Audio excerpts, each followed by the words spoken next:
11 Alive News is now on Roku. Stream live newscasts and watch on demand. 11 Alive News, stream now on Roku. Crash is definitely the funniest. He makes it enjoyable.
How does that sound? Does that sound pretty good?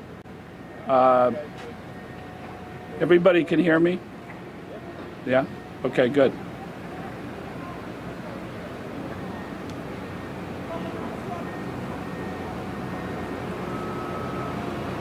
All right. We're going to have you all in the frame. So we can put 3 here and 3 in there. You got the rows better? That's order. Yeah, the order. Yeah, and your phone's silent. So Dr. Brandstetter, let's start you right here. I want to make sure. Is he in the frame? Yeah, that's good. Then next is Children's. Dr. Fortenberry. Emery, Sharon. Steve Mark. Dr. Kapar. Brady. Dr. Hanson. And Northeast Page. And we'll make sure you're all in the frame. That's going on. Stay within the blocks. Where are we? Oh, well. 3 and 3? All right. So we're going to have you kind of come maybe around. They're going to tell you if you're in the frame. You can actually come up. You want to grab your water, Dr. Kapar? Grab your water.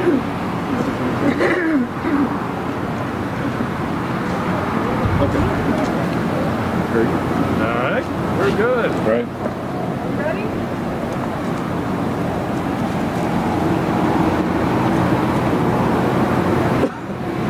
All right. We're ready? All right, my name is Andy Miller. I'm with Georgia Health News and Kaiser Health News, and we're here to talk about the latest surge in COVID, which is driven by the Delta variant. I want to first of all thank the media representatives who are here, and we also want to thank the Mercedes-Benz Stadium, which is hosting the event. We note that the 2 teams that play there in the stadium behind me, the Atlanta Falcons and the Atlanta United are both 100% vaccinated in terms of their players, and we know that that's the most concrete way to fight this virus, and we appreciate Arthur Blank's commitment to getting employees vaccinated. We have a distinguished panel that they're each going to come up and talk about what they're seeing on the front lines of the pandemic. And I'm going to introduce them, and then they're going to come up to the panel, come up to the podium one by one and tell us what they're seeing in their facilities. We're going to hear from Dr. Danny Brandstetter, who's Medical Director of Infection Prevention at Wellstar Health System. Dr. Jim Fortenberry is the Chief Medical Officer for Children's Healthcare of Atlanta. Dr. Sharon Pappas is Chief Nurse Executive for Emory Healthcare. Dr. Andy Jafal is Chief Medical Officer for Piedmont Atlanta. Dr. Robert Jansen, Chief Medical Officer and Chief of Staff at Grady Health System.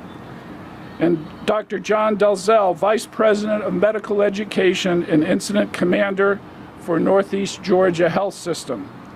So Dr. Brandstetter. Thank you, Andy. Thank you all for allowing me to join you all today and share a brief update of what we're seeing on the front lines with COVID-19. 1 year ago, we came to you and discussed what we were seeing. What we were seeing is an enemy from without that we couldn't see, a virus affecting those who were older, who had comorbidities, chronic illnesses, and having devastating effects, hospitalization and death. Today that no longer holds true. The virus is no longer drawing that distinction. We're seeing far more young people affected by this virus, requiring hospitalization, suffering devastating injuries such as lifelong injuries to their lungs, as well as strokes and heart attacks. What we're seeing is the virus no longer makes a distinction based on illness, based on age, or even ethnicity. What we're seeing is the virus is drawing a distinction between those who have been vaccinated and who are unvaccinated. Our hospitals are once again filling up. They're filling up with young people and old people and those with comorbidities who have not been vaccinated. Over 90%, 92% of our hospitalized patients are unvaccinated, including those in our ICUs. 60% of our ICU patients are those who are unvaccinated and have COVID-19. This is a huge numbers, and we're seeing this peak rise very, very quickly, rising to match or exceed the peaks we saw in the winter months of December and January. But there's hope. There's things that we can do as a community once again to come together to combat this enemy from without. This is not an enemy of vaccinated versus unvaccinated. This is an enemy of that we can't see any longer. We can't feel, we can't smell, but it is something we can do together. We can continue our fight to prevent this by doing all the safety measures that we've talked about, wearing our mask, watching our distance and washing our hands, staying home if we're ill, getting tested and screened if we've been exposed or have illnesses that are consistent with COVID-19. And we can get vaccinated. The vaccines have been proven safe and effective at reducing not only infection, but also if infected, and we're seeing that, but if infected, reducing the need for hospitalization and ICU stay. But the communities can continue to do other things to prevent and combat this surge that we're seeing within our hospitals. And those includes avoiding risk-taking behaviors, staying healthy, getting sleep, eating well, exercising, managing your chronic illnesses well. And certainly being mindful of the large gatherings, being mindful of those who may be more vulnerable in our society. So these things we can do to combat this enemy from without. I want to continue to encourage everyone today to listen to the message you're going to hear from my distinguished colleagues from 5 other institutions here. And I want to thank you for your time today.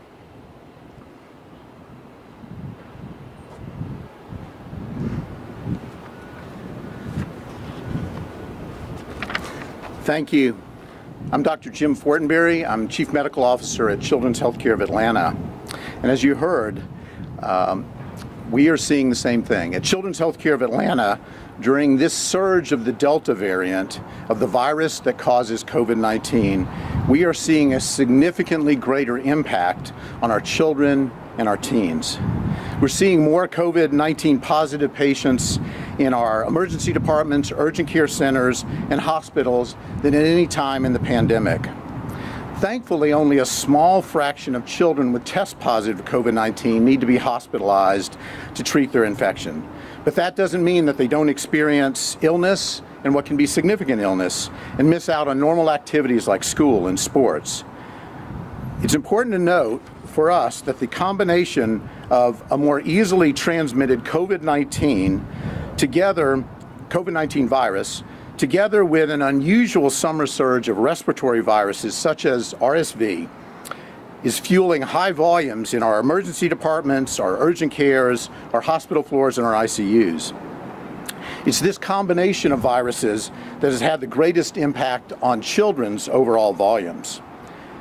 With our network of 3 hospitals and outpatient centers and our incredible care teams, we've worked to manage the volumes, but a continued rise in numbers will continue to push our capabilities. Today we have 31 patients who are hospitalized, that is within our walls, across our 3 hospitals with COVID-19, and a large number of patients also with these other respiratory viruses. Our hospitals have very high volumes of kids right now across the board. The majority of kids with COVID-19 that I see in our hospital have underlying medical conditions like cancer, sickle cell, severe obesity, asthma, and they're having to fight this terrible virus in addition to the health challenges that they're already facing. But some of our kids are previously healthy that come in to need hospitalization. Many of our kids can't get the vaccine because of their ages, so we all play a role in preventing the spread to them.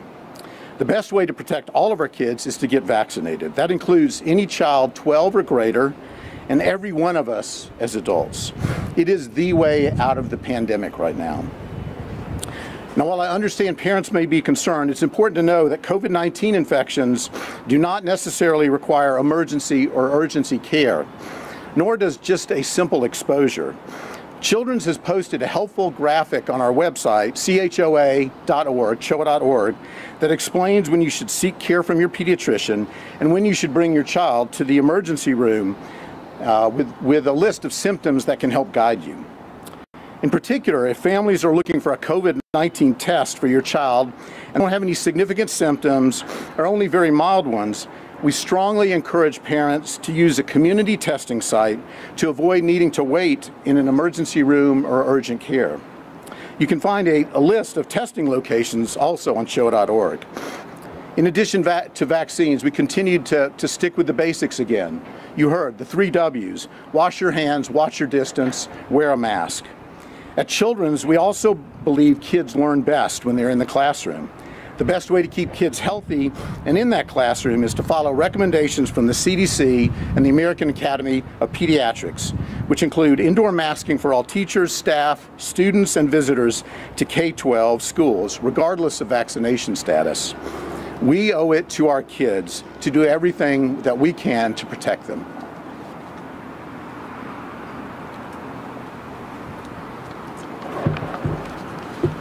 Good morning. Thanks to everyone for joining us today. My fellow medical colleagues, members of the media, and those watching online, my name is Sharon Pappas, and I am the Chief Nurse Executive for Emory Healthcare. I've been a nurse for more than 40 years, and throughout my career, I have witnessed the dedication and the commitment shown by physicians, nurses, therapists, pharmacists, medical assistants, and many others in the healthcare field. This commitment has been demonstrated daily throughout the pandemic. However, it's being tested now in ways I have never seen before. We are seeing many nurses and clinicians, the strongest professionals I have ever known, leave the profession or pause their careers because of the stress of the pandemic has caused both personally and professionally. These subsequent decreases in staffing have directly correlated to our ability to provide access to care for the many patients and families who depend on us daily. Our nurses are the essential surveillance system for hospital care. They also stand by the bedside of our patients, comforting families and loved ones, and in many ways, nurses become the extended family members of those who seek care when they're hospitalized. We see and know firsthand accounts of our patients. We are elated when patients recover. We cheer them on, provide encouragement, and celebrate with them. We share knowledge with them. We also grieve when our patients and their families grieve. It impacts us when we cannot fulfill the full promises that we have to patients and families, and that's what hurts clinicians. The current COVID surge is affecting everyone who needs care. It has deeply impacted our frontline clinicians, including our nurses, because we know the spread of this virus is preventable. Unvaccinated COVID-19 patients are placing large strain on our hospitals here in Metro Atlanta. Patients without COVID-19 continue to be admitted. They require specialized care too, and some of them have long hospital stays. This combination is leading our already busy hospitals to have longer wait times in emergency departments and longer wait times just to get into a hospital bed. This trend is being seen throughout the nation. Our nurses and care teams are caring for all of these patients, both COVID and not, every day. Go with me for a moment inside the nurses' world. As nurses, we're expert clinicians and natural caregivers. We want to take care of every patient who crosses our path. However, this surge in COVID is making it difficult to provide the most critical care to those in need. The children, the immunocompromised, patients who need treatment for acute and chronic conditions, as well as those who are gravely ill with COVID-19 and the Delta variant. This takes an emotional toll on all the clinicians. Additionally, patients being treated for COVID are putting those in our care facilities, as well as those who work there, at risk both physically and emotionally. We need everyone to do their part by getting vaccinated. Vaccinations drastically reduce hospitalizations and severe illness. I want everyone to think for a minute of your loved ones, your children, your grandchildren, your spouse or significant other. I know you want the best for them, including access to the health care they need. If we're unable to curb the spread of COVID, accessible and critical care may be much harder to receive. Emory Healthcare's primary focus remains on our patients. Our teams are working tirelessly to care for all of our patients, supported by contract nurses and others in areas where we may have staffing challenges, just to increase this accessibility to care. We're grateful for all the clinicians and those who continue to support us in our efforts. We're also thankful for individuals in our communities who are taking proactive measures to stay safe and get vaccinated. Thank you.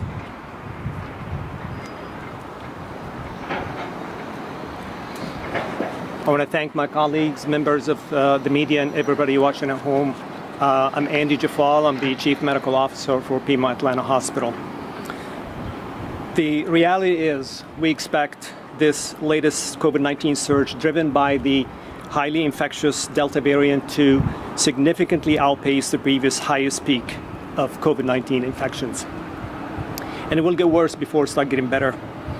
Some Piedmont hospitals have already seen higher numbers than they did in the past largest surge in January. Increasingly, we are now seeing younger patients in our hospitals. Those patients are getting sicker much sooner. They are on the ventilator much quicker. I watched a 28-year-old previously healthy, unvaccinated patient die from COVID complications. And while we value every life, that one was tough because it could have been prevented. The massive influx of COVID-19 patients is straining Georgia health system resources, including nurses, beds, and ventilators. But here's the biggest problem and the saddest story. 96% of the patients we are seeing in our hospitals are unvaccinated. 97% of the patients in our ICU are unvaccinated. Considering the rapid spread of the COVID-19 infections across Georgia, vaccines work. Vaccines are the very best way you can protect yourself, your loved ones, and your family. Combined with other critical safety measures like masking, distancing, and hand washing, vaccines are the best tool to keep our communities safe.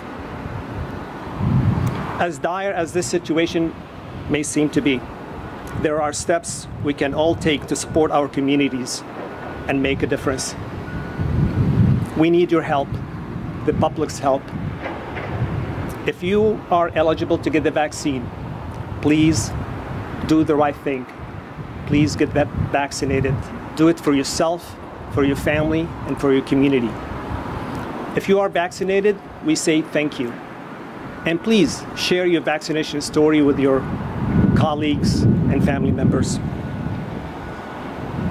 And while we watch many more roll up their sleeves to help us move forward together, please continue to wear your mask, wash your hand, and watch your distance. Thank you.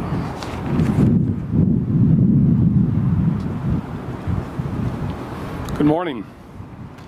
I'm Robert Jansen. I'm Chief Medical Officer at Grady Health System. This morning I was walking into work and I ran into one of my colleagues who's an emergency medicine physician. He had just finished his night shift. So I asked him how it was. And the story is so horrific. Our emergency room, like so many, are overrun right now. We have more patients in the emergency department waiting for care than at almost any other time.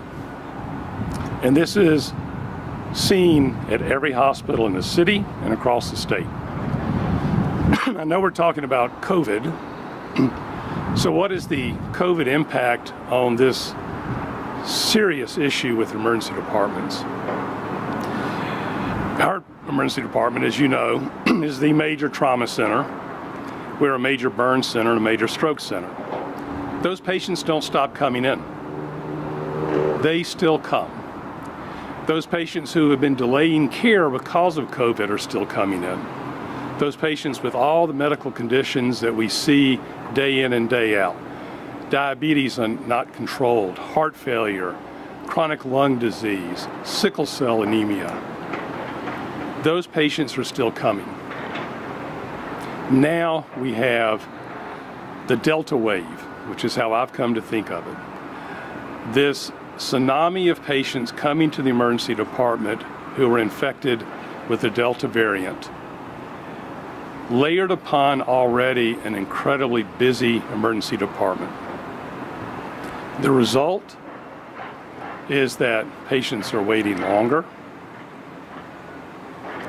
They spend more time in the waiting room if they're not critically ill. And the result is that some patients who require admission spend time waiting for a bed upstairs in the emergency department because our beds are full. Our beds are full with those patients who normally come to Grady, and they are full now with COVID patients. We talk a lot about diversion and what that means to the community. So diversion is a term that we really use to communicate with EMS, giving them the status of our hospital. For the first time that I can remember, we are having to go on diversion not because of trauma cases, but because our emergency department is full with patients who were infected with COVID. Now, let me clear up a myth. Diversion doesn't mean you can't come. If you come to any hospital who is on diversion, you will still be seen and you will still be receiving the greatest care you can receive. But it's our way of communicating to the ambulances that we're full, and if you can find another place to go that can deliver care quicker, that would be a better option. But we never turn anyone down. We never turn a trauma patient down, a stroke patient down, a burn patient down, or anyone else who requires care.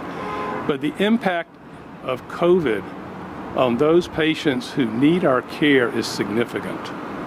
And as you've already heard, who are these patients who have COVID? They are primarily unvaccinated patients. They are people who have chosen, for whatever reason, to not get a vaccine that we all know is safe and effective. Our hospital is filling up with COVID patients, and they are not vaccinated. Very few patients who are vaccinated have required admission at our hospital or across any of these facilities. So what can we do? What can we do to make sure if you need emergency care, it's available? Get vaccinated. Take care of yourself. Do the things that we know help prevent the spread of this infection. It's the only way we can succeed, and we can do that. But it takes work, it takes effort, and it takes all of us to do that. This is real, and it is having an incredible impact on our community and those people who still need care who are not infected. Thank you.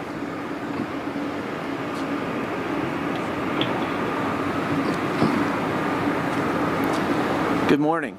I'm Dr. John Delzell. I'm Vice President of Medical Education and the Incident Commander for COVID Response at Northeast Georgia Health System. You've heard from our speakers here today about the number and the severity of cases that we're seeing and the high percentages of those patients who are unvaccinated. You've also heard that we're seeing younger patients who are sicker than ever before. And you've heard how this is impacting our healthcare workers, who were frankly already exhausted from fighting this pandemic. They're now facing a surge that's predicted to be worse than anything that we've seen before. Unfortunately, many more people in Georgia will get sick. And if you do, there are some things that you can do. If you've been exposed and you're having symptoms, we want people to quarantine. We want them to get tested when they can. We want them to follow the protocols of their employers and their schools and the places that they are involved with so that they will know what to do. They need to get care for things that need care for. One of the things that we've seen across the pandemic is that people delay care because they're scared or they're worried. The emergency rooms are full, but as you've heard, a lot of the illnesses like heart attacks, strokes, diabetes, those things haven't gone away just because of the pandemic. People still need to get in to get their care for those. If you're having symptoms, we want you to go to the doctor. We want you to go to the hospital. But remember, there are other things that we can do before we get sick to prevent and decrease the risk of COVID. You've heard it here, every one of us has said it. It's the 3 W's. Wear a mask, wash your hands, watch your distance. I think one of the things I would encourage you is if you can, avoid large gatherings. Don't go to places where there's a lot of people there. You know just by the percentages that there will be people there who are unvaccinated. There will be people there who are asymptomatic carriers of COVID, and your exposure to that is high. And finally, I'm just going to add my voice and that of Northeast Georgia Health System to the pleas of all of us here today. Go out and get vaccinated. If you haven't already been vaccinated, this is the time to do it. This vaccine's a new weapon against COVID since the last surge. The data and the research of millions and tens of millions of people who have gotten the vaccine says that it is safe for people to take. There aren't a lot of side effects. The risk is very minimal, and the upside benefit is enormous. The vaccine's available for anyone down to the age of 12, for all races and ethnicities, and what we've seen is lower levels of vaccination in younger people, and that's really contributing to those folks having a higher risk of getting COVID. The vaccine's free and it's easy to get, but if you wait until you get into the hospital and you have symptoms, it's been too late. We know that all of our health systems have the vaccine available. It's available at hundreds of pharmacies, the health departments, grocery stores, doctors' offices all across Georgia. If you aren't concerned about getting the vaccine to protect yourself, do it for the people around you. Do it for the people you love. Do it for your healthcare workers that are taking care of you. Do it for your communities. You can do this, and it will make a difference. Thank you.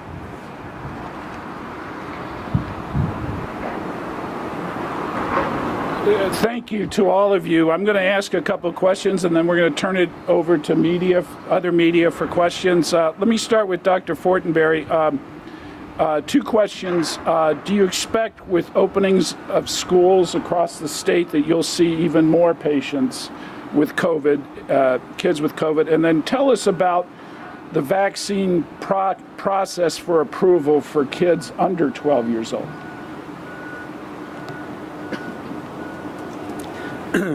Thank you. To the first question regarding the opening of schools and impact, we know and we expect that there will be some impact in opening up. What we also know is that school is critical for our kids. Those of you who have kids, grandkids, you know the impact on development, on intellectual development, on social development. And so it's critical that we do that. It's critical that we do that in the right way. And Children's recommends utilizing the CDC and AAP guidelines regarding school openings, which include the appropriate use of masking, encouragement of vaccine for those who are eligible to do so. So we continue to watch that. We have seen some impact, but we know that the benefit far outweighs the potential risk of doing so. Regarding the vaccine trials, there are active trials going on right now for children less than 12 years of age. We are very hopeful and encouraged that we will see some of those results and to move forward, and in fact, an encouragement to push forward with that emergency use authorization as was done so effectively to help us when the vaccine was available for adults. So we wait to see, and while we're waiting, we know there's lots and lots of people that could benefit from the vaccine right now. And one more question from me. Dr. Jansen, can you talk about the fact that it's predicted that our peak from this latest surge will not come until after Labor Day? So what type of plans does Grady and other hospitals have to contend with an even greater influx of patients?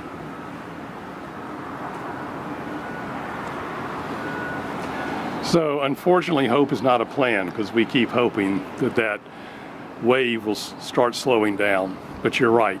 It's predicted that this Delta variant surge will not abate until late September, and we're hopefully and optimistic about that. So like all health systems, but at Grady, we have plans for being able to have patients in non-traditional areas if we need to admit them, and we've done this in the past. We can put people in areas that are normally used for waiting rooms and hallways, as well as, of course, continuing to board patients in the emergency department when necessary. You know, the unfortunate thing is that we don't have the luxury of saying we're full and we're closed. You know, we're not a hotel. So people will continue to come, and our staff will continue to cope, and we'll continue to find places to take care of these patients.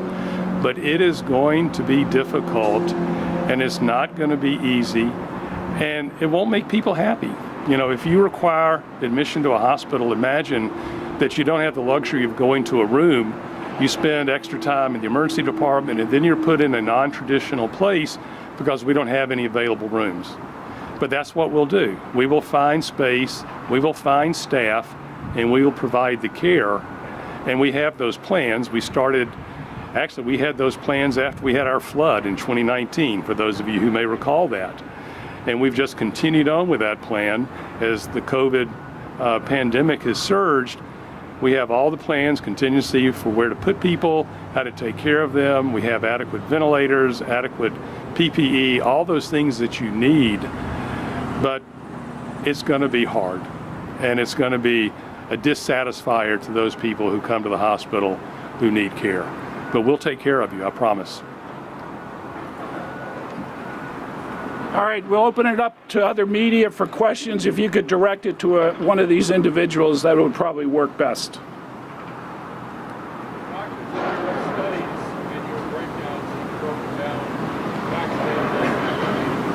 What kind of percentage are you seeing of reinfections?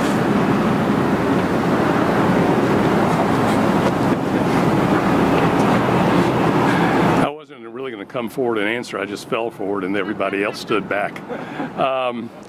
You know, so we're seeing vaccinated patients get infected at they constitute about 10% of admissions.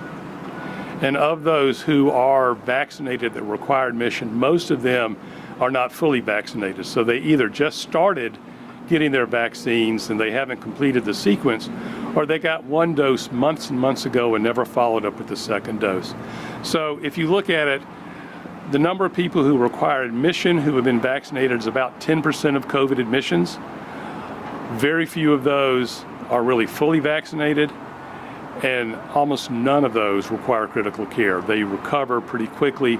Most of them have comorbidities or other illnesses that make them more predisposed to an illness, and then they get COVID and they require hospitalization. You know, the vaccine works, and I think we have to go back and talk about that since you bring that up. It's very clear from the data, the vaccine protects you from getting infected, and if you do get infected, because it's not 100%, it protects you from serious illness, and that's what we're seeing. It protects you from serious illness even if you've been vaccinated.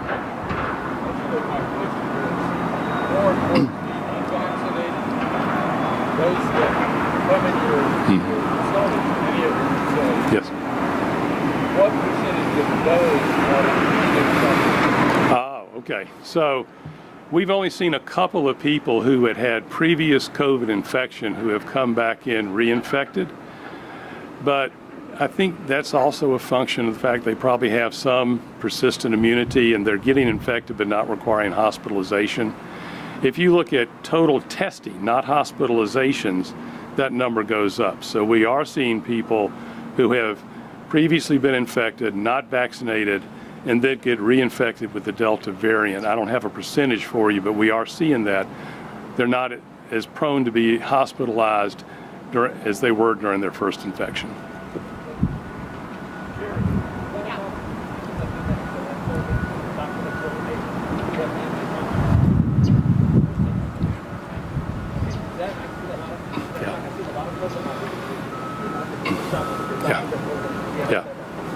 So it's very clear that if you've been infected with COVID, you do have antibodies. It's also been shown that the protection from those antibodies is not as great as if you have been vaccinated. So if you have been infected, it still is very beneficial to be vaccinated because that adds an additional layer of protection that exceeds that you have from your initial infection. I had a question related to ICUs. Whenever we write about ICUs, as recently as today, we always get people writing to us saying, well, you're making something out of nothing because ICUs are always full.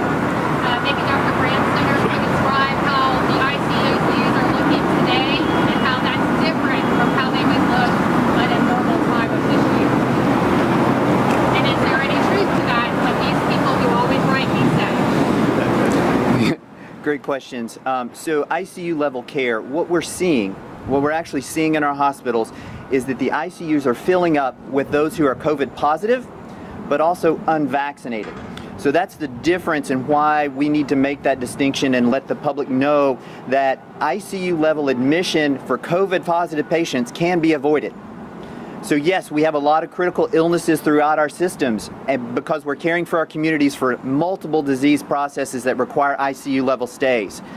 Yes, they're always busy, but what we're seeing is prolonged ICU stays for those who are COVID positive. So while yes, we do have a full census often in our ICUs, they're not prolonged stays, they're quick stays as people recover.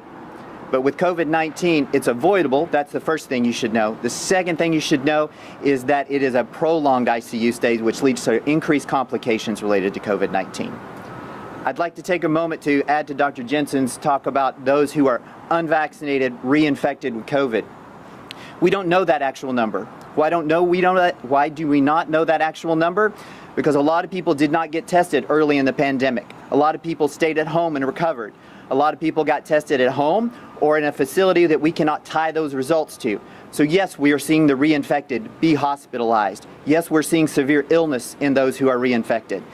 Yes, we know that those who recover and survive COVID-19, whether it's asymptomatic and just carried it and did not feel bad at all, to those requiring severe hospitalization and ICU level stays, we know that those who choose to get vaccinated are protected. And the risk of not being vaccinated after surviving COVID-19 is over 2 times to get reinfected. So we employ people who have survived COVID. We applaud you. We're glad you survived. But please protect yourself from reinfection and the devastating illness that it can be. Other question? Yes. Dr. Jansen already talked about this, but I'm happy to hear from the rest of you. Dr. Jansen mentioned you guys are never going to search for food.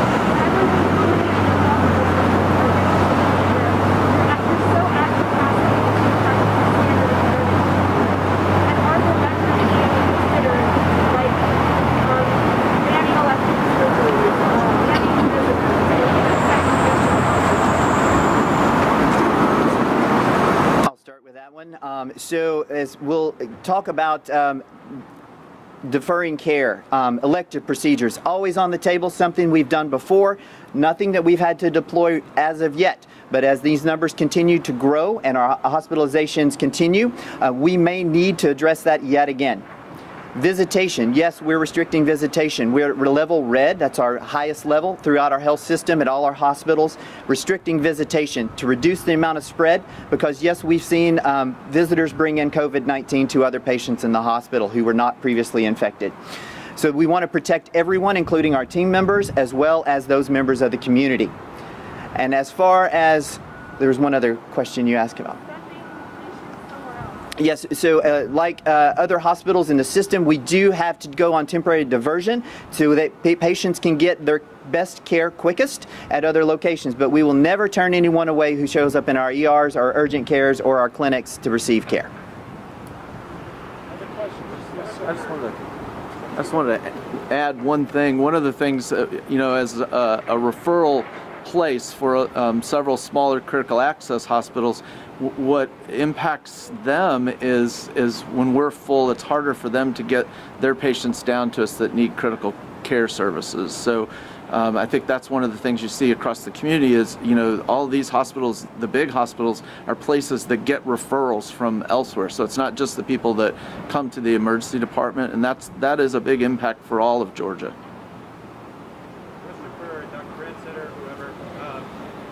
It feels at this point like we pulled out a lot of the stuff to try and encourage people to get vaccinated, and that we tried cash incentives, we tried politicians, celebrities, all of you getting out there and spreading the word, and yet we're not making a lot of headway. What is your level of optimism that we're going to actually turn the corner in the next 6 months or as this begins? So yes, we have asked and we've pleaded with members of our community to continue to get vaccinated. And for those who have, thank you. We've asked you to do more on top of that by continuing to practice the safety measures of watching your distance, washing your hands, and wearing your mask. But to get to the numbers that we're looking for protecting the community from this pandemic, we are seeing an increase in the number of vaccines in the last few weeks because communities have stepped up and done things to encourage patients and to encourage our communities to get vaccinated by informing them, to increasing their trust. And yes, we're waiting on FDA full approval, which we think is imminent for the vaccines. But as this pandemic continues to rage, we're also seeing an uptick in our community just because they see the devastation that this is having on the young people now that we did not face before. So I'm encouraged. I'm encouraged by the recent uptick in our vaccination status throughout our communities, and I continue to encourage everyone to share their stories about how the vaccine is safe and how it's saving lives and preventing illness. Excuse me, if I could, I just wanted to add and emphasize the last point that I am optimistic that the impact of the Delta variant surge, the impact on kids and on teens, I think I'm very optimistic that it will make a difference. That people who may not worry about themselves getting sick as an adult, but to see their kids, their grandkids, their neighbors, their nephews, to understand that by getting that vaccine themselves, they're helping their kids. And we have seen nationally there has been an uptick in the number of adolescents getting the COVID-19 vaccine. So that's a very encouraging piece of information. So we hope to keep the momentum going. I have one more question related to the vaccine. And before I say that, I want to thank the system here that have been transparent and willing to talk to us throughout the pandemic. It's been really important, and not every system has been that way. So I would like to thank you for that. The question is about those systems that have a vaccine mandate for your employees. How is that going? And could you perhaps at Emory describe any encounters you may have had with your own staff who were hesitant about the vaccine and how you worked through that? Oh man, I would say to you that just probably about a week ago, I was in a room with a large number of nurses who wanted to talk about it. And we're fortunate to be able to draw from some real expertise in the Emory community to be able to sit and have transparent discussions about the vaccine, what's true, what's not true, and we're just working really hard to be present and to be available to staff who has questions about it. You know, we're fortunate that we do have a pretty good chunk of our employees who've been vaccinated, but we are not done until we're higher than where we are today.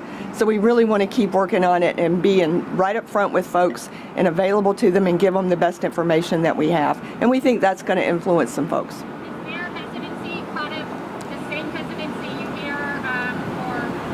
Out there myths around the vaccine? Is that what even your own medical staff and nurses are saying is driving their concern? Yeah, I think the one misperception that we've spent a lot of time with the nursing staff on, just because there's been some national words around this, is calling the vaccine experimental.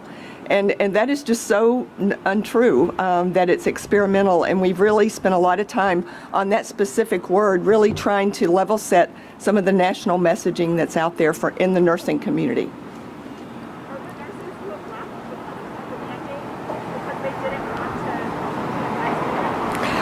I would imagine we just announced it a couple of weeks ago, and we're monitoring that very closely. We have an exception process, and so that's not been fully executed, but we do feel like there probably will be some subset of nurses who choose not to stay. You know, it's not like we're requiring the vaccine. We're just requiring it if you practice at Emory Healthcare. And we want everyone to be vaccinated, and that's our strong message that we're really trying to support with our staff. Well, I'd like to thank these representatives from the various health systems coming together to unite on a message that's pretty clear. Wear a mask, get a vaccine. And I want to thank our sponsors and thank the media for being present. Appreciate it. Have a good day.